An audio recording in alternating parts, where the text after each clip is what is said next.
Hold up, I'm about to start that over again.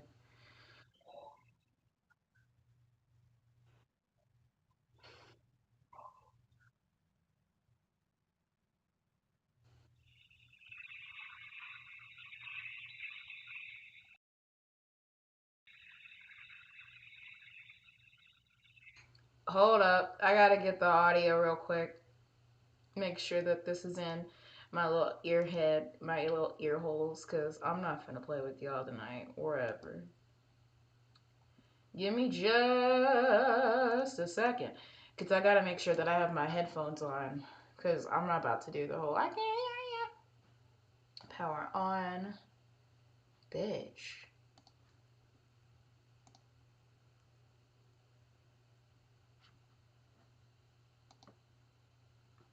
Don't do that. Hold up. I'm trying to. I've never actually connected my headphones to this computer. Um, my whole point is like I'm not trying to make it so that it's a pain in the ass for me. Um, right now what I'm just doing is I'm literally just setting up. But I need to make like this is like the first fucking thing that I should have did. Hold up.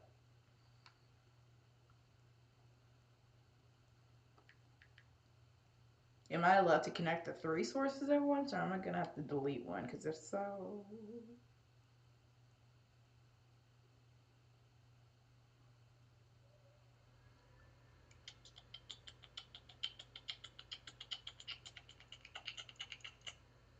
um, hold up. This is ridiculous. How to connect? Because they're like, press the power button, but it turns it off. And then I still need to go do some shit before I start the stream. So my bad. Hold up.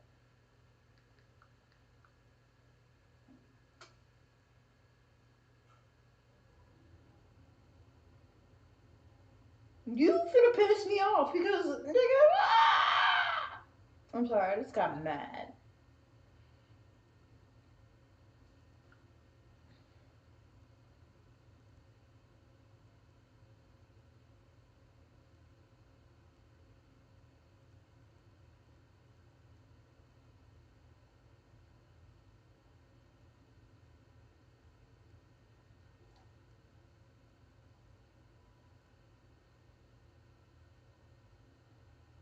See, this is the type of shit.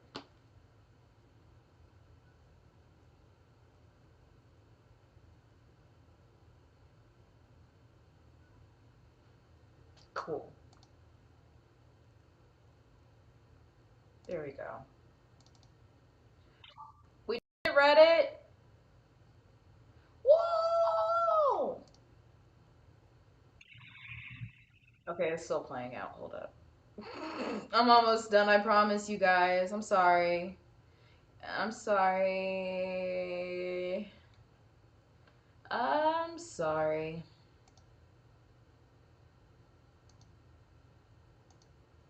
Front, right, right, right.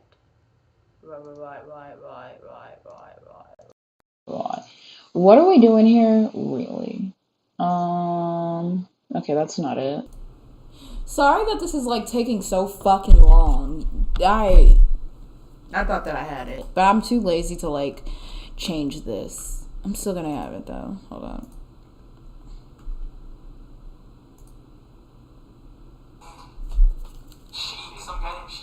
Yeah, I'm just gonna play this. Fuck it, I don't even care anymore. Give me a second. I want to know, are you the man or are you a fucking piece of shit? No good motherfucker. Okay, go inside. Fuck you, piece of shit. You suck, Hulk Hogan, dick, and you fucking suck, Hulk Hogan ass. I can't see the chat either. So.